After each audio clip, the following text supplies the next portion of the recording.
हमारे में से कुछ भाई और बहन नए हैं, वो अपनी जगह खड़े हो जाएंगे। जो भी इस चर्च में पहली बार आया, कोई भी भाई या बहन,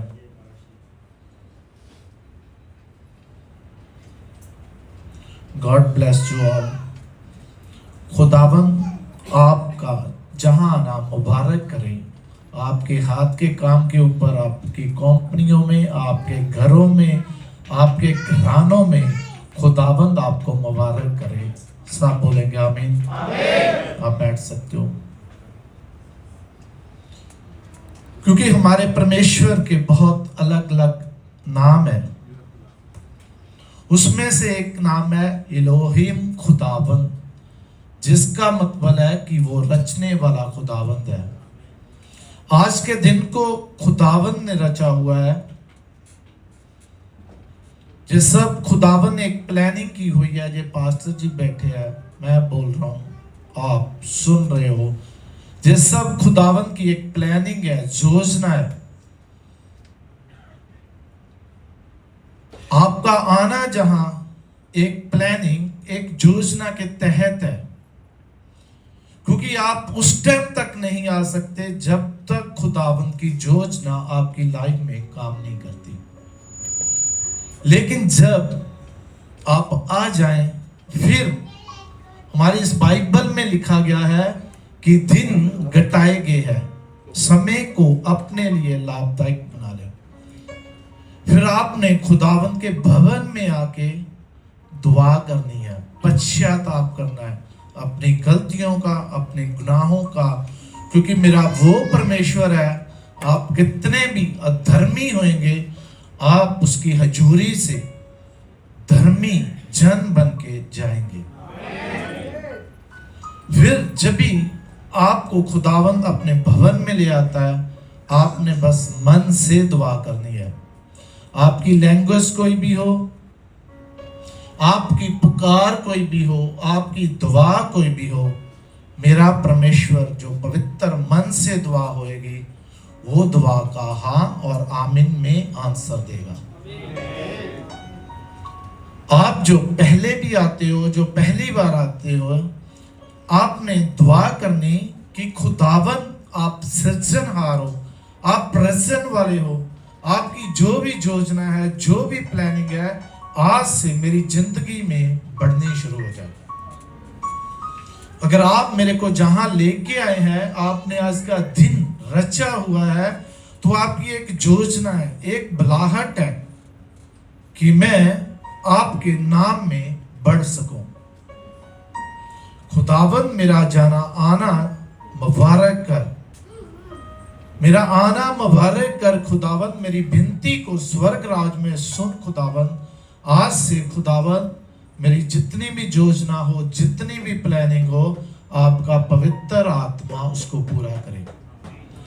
क्योंकि मेरी बाइबल बताती है कि हमारे परमेश्वर के पास जितनी भी योजना है, जितनी भी प्लानिंग है, जो हमारे लिए है, वो सब भलाई की योजना है। हमारी हर एक योजना, हर एक प्लानिंग परमेश्वर के पास, जो हमारी योजना हमारे लिए परमेश्वर के पास है, वो भलाई की है। जब भी हम पवित्रताई से चलेंगे, हम अपनी हर प्लानिंग में, हर योजना में, हर काम में, हर बिजनेस में प्रभु यीशु के नाम पे बढ़ेंगे। सब बोलेंगे आमीन। हम सब दुआ के लिए जाएंगे। पास्टर जी ने पतरस के ऊपर कलाम दिया।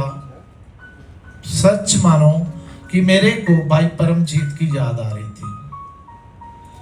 मैं सच कहता हूं कि वो बहुत बार सामने उस जगह बैठे होते हैं। पतरस के बारे में ये सब जानते हैं कि पतरस ने 3 बार प्रभु यीशु का इनकार किया था। ये सबको पता है कि पतरस ने 3 बार प्रभु यीशु का इनकार किया था। लेकिन पतरस का एक सीक्रेट पॉइंट था कि उसमें उत्साह रहता था, वो सबसे काम करने में आगे था। ये वही पतरस है कि जब बाइबल में लिखा कि दिन के चौथे पहर में प्रभु यीशु मसीह नदी पे घूम रहे थे, नदी पे चल रहे थे, और चेलों ने प्रभु यीशु को देखा तो उनमें से सिर्फ सबसे पहले पतरस ने बोला था, चाहे उसको तैरना आता था या नहीं आता था। पतरस ने कहा कि प्रभु अगर तू कहे क्या मैं पानी के ऊपर चल कर आऊं? प्रभु ने कहा तू आ। वो पतरस ही था जो पानी के ऊपर चल गया, चाहे वो डूबने लगा था, प्रभु यीशु ने उसको बचा लिया। मैं सच कहता हूं कि पतरस एक हर टाइम खुदा में उत्साह रखने वाला व्यक्ति था। ये वही पतरस था कि जब प्रभु यीशु ने कहा, प्रभु यीशु जब गतसमनी में थे उसको पकड़ने आए, तो वो पतरस ही था जिसने सबसे पहले तलवार निकाली और उस सैनिक का कान काट दिया था। क्योंकि पतरस हर काम में, चाहे उसको आता है चाहे आता नहीं है, चाहे उसे होता है चाहे नहीं होता है, सबसे आगे रहता था। मेरे को भाई की याद आ रही थी कि वो भाई जब भी जहां कोई भी घोषणा होती है, सबसे पहले वो रिसीव करता, आमीन बोलता और ताड़ी बजाता है। इस भवन में जब भी किसी मीटिंग के लिए अनाउंस होता है, वो भाई बोलता है, पास्टर जी आप टेंशन नहीं लो, आप टेंशन नहीं लो, आपने बोला हो गया समझो। मैं आपको सच उसकी गवाही बताता हूं। मैं पहले कुछ दिन पहले इंडिया में था, उसने मेरी टिकट बनाई और मेरे को फोन किया कि पास्टर जी मैं चाहता हूं कि मैं आपका एक प्योरिटी VIP बना दूं, आप फ्रंट सीट पे बैठेंगे, आपको वहां खाना मिलेगा, आपको लाइन में भी नहीं लगना पड़ेगा। मैंने बोला ओके बना, उस पर थोड़ा सा खर्चा आएगा। मैंने बोला ओके आप बना दो। लेकिन लास्ट वीक जहां वचन हुआ था कि अपने विजन को बड़ा करें, अपने दर्शन को बड़ा करें, अपनी सोचों को बड़ा करें, आपके जैसे विजन है, आपकी जैसी सोच है, मेरा परमेश्वर रचने वाला परमेश्वर है, वो आपको सेम आपकी सोच के अनुसार, आपके विजन के अनुसार ऐसा ही बना देगा। जब ये वचन हुआ, उन्होंने कल मेरे को फोन किया एयरपोर्ट पे, बोले कि पास्टर जी आपने जब भी वचन दिया, मेरा एक विजन था कि मैं बिजनेस क्लास पे जाऊं, लेकिन आप जब इंडिया में थे मैंने आपकी टिकट बनाई, उसमें जितने पैसे लगे थे मैंने आपको नहीं बताया। आधे पैसे मैंने अपनी जेब से डाले थे, आधे आपसे लिए थे। मैं चाहता था कि हमारा पास्टर दूसरे लोगों के बीच में ना बैठे, ऐसा ना हो कि वहां किसी ने शराब पी हो। हमारा पास्टर फ्रंट सीट पे बैठे और हमारे पास्टर जी को VIP यानी वो बिजनेस क्लास वाली सब सुविधा मिले। मैं आपको इसलिए आज बता रहा हूं कि मेरा विजन ये था कि मैं बिजनेस क्लास में जाऊं। मैंने इकोनॉमिक टिकट ली, लेकिन जब मैं एयरपोर्ट पे आया उन्होंने मेरा बोर्डिंग पास फाड़ दिया और मेरे को बोला कि आपको बिजनेस क्लास का बोर्डिंग पास दें, आपको बिजनेस क्लास में बैठना है, और मेरे को सबसे फ्रंट में बिठाया। ये मेरा विजन था।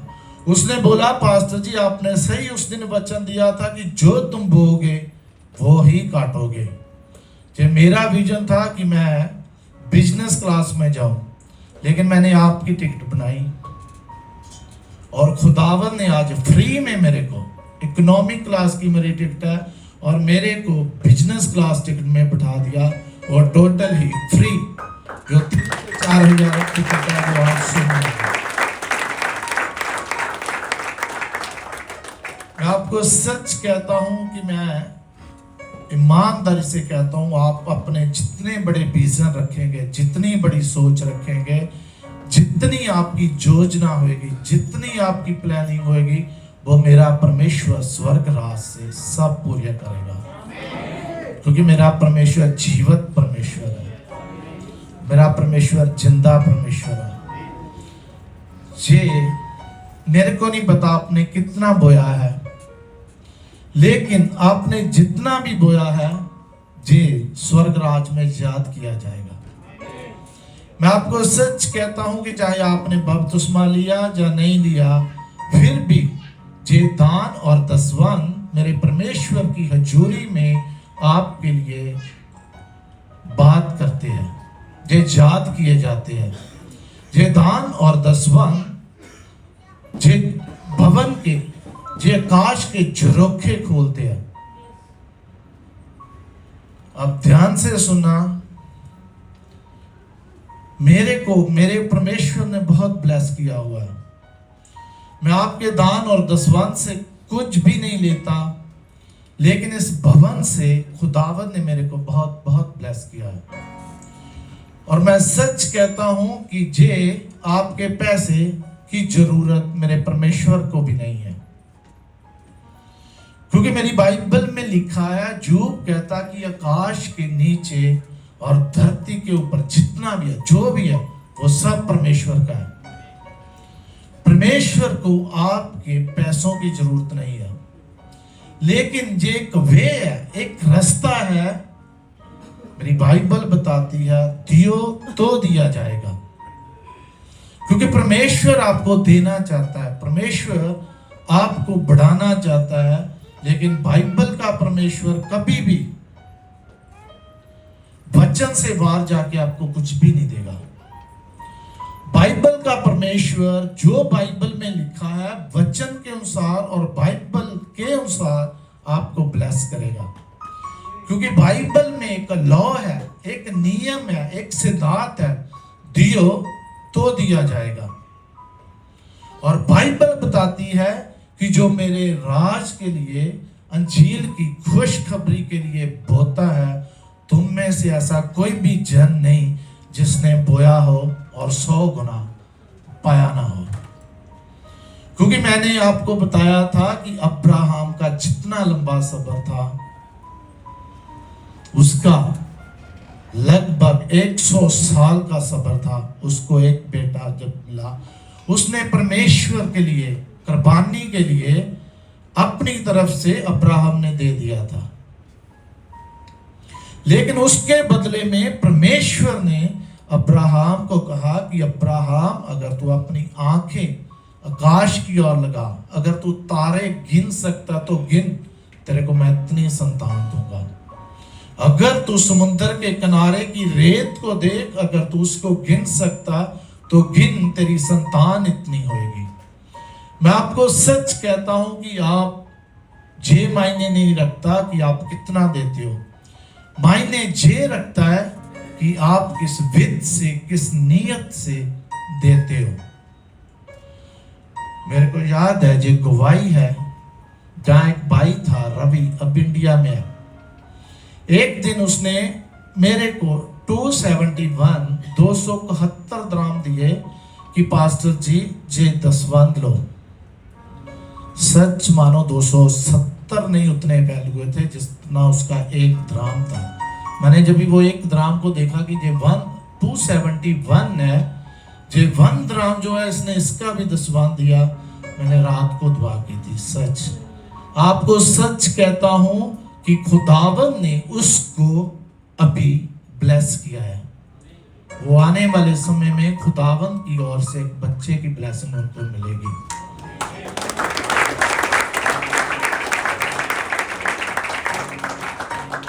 और दूसरी मैं गवाही आपको देता हूं, जे भाई की, अभिमन आप खड़े हो जाए।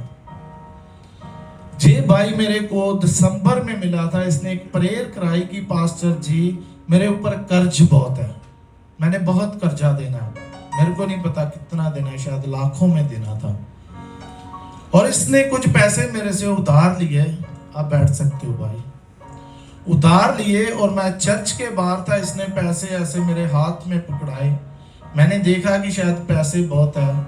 मैंने प्रेयर की और मैंने इसको बुलाकर कहा कि चाहे इसके ऊपर जितना भी कर्ज है, 2026 में जे घर के साथ ब्लेस हो जाएगा।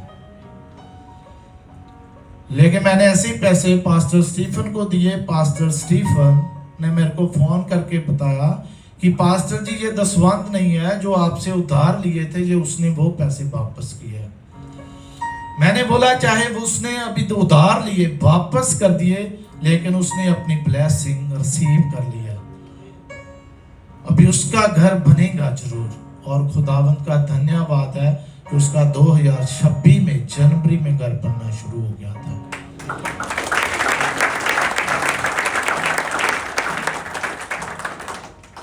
मैं आप आपको सच कहता हूं कि आप मेरे परमेश्वर के लिए जो बोएंगे वो ही काटेंगे।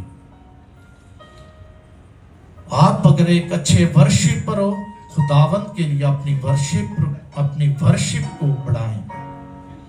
आप अगर अच्छे दुआ करने वाले हो, भवन के लिए दुआ करें, खुदा के दासों के लिए दुआ करें, पूरी कलीसिया के लिए दुआ करें, उन लोगों के लिए भी दुआ करें जो भवन में आते हैं चाहे नहीं आते, चाहे पाप में है, कि खुदावंद उन पर वो दया करे जो हमारे ऊपर करनी चाहते हैं। क्योंकि मैं सच कहता हूं कि जिस दिन आप पवित्र होंगे, जिस दिन आप दुआ करने वाले होंगे, मेरी बाइबल में लिखा, फिर आप अकेले दुआ नहीं करेंगे, आपके साथ पवित्र आत्मा दुआ करेगा और पवित्र आत्मा आपको सिखाएगा कि आपने दुआ में मांगना क्या है। और जिस दिन पवित्र आत्मा आपके साथ दुआ करेगा, उस दिन आपकी हर एक दुआ का स्वर्ग राज से आंसर आ जाएगा। सब बोलेंगे आमीन। अपने हाथ